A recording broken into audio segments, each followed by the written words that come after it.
Привет, друзья! Российская армия начала использовать в боевых действиях трофейные украинские БМП М2А2 Брэдли американского производства. Часть БМП М2 Брэдли восстановлены и оборудованы дополнительной защитой от дронов в виде так называемых мангалов. Сейчас известно пока только об одной российской БМП М2 Брэдли.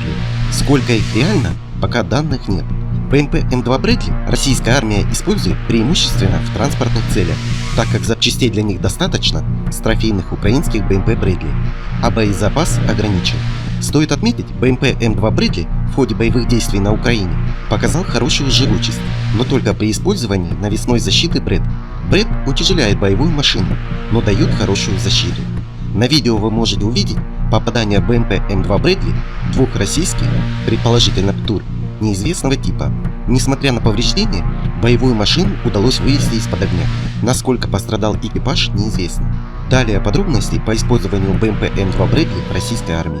Американская БМП Брэдли в трофеях штурмовиков группировки «Центр» уже снова поставлена на ход и применяется активно в боях.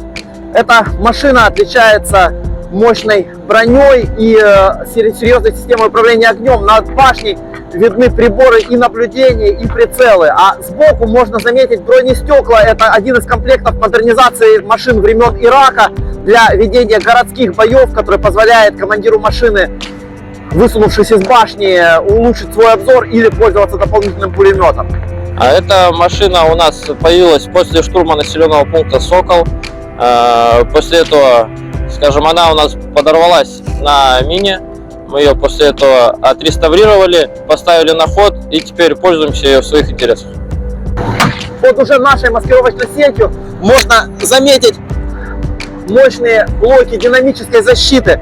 Брэдли давно уже получили ее в ходе опыта боев в Ираке и борьбы с гранатометами противника. А вот дополнительная защита башни, так называемый мангал, добавлен уже нашими бойцами по их опыту противодействия украинским беспилотным летательным аппаратам.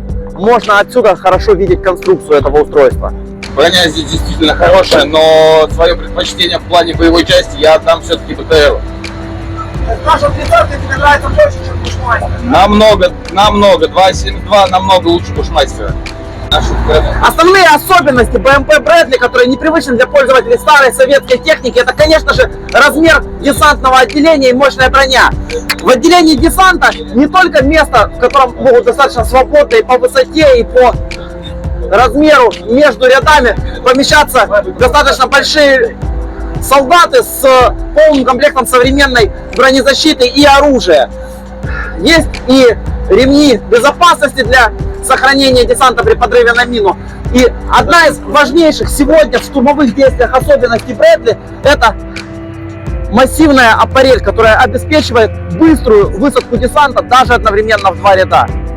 Один из интересных моментов, связанных с поставками американской техники на Украину, это гусеницы. Значительная часть техники приходит в комплектациях, которые большей частью применялись во время войны в Ираке, с обрезиненными катками гусениц. Там, где они действовали на асфальте, в американской армии есть специальные гусеницы, которые массово используются для того, чтобы не повреждать дорожное покрытие. И вот эти гусеницы, которые дают им мобильность на дорогах, в свою очередь очень плохо работают на глинистых грунтах. Друзья, спасибо за просмотр. Приглашаем вас стать частью нашего сообщества и получить новые знания.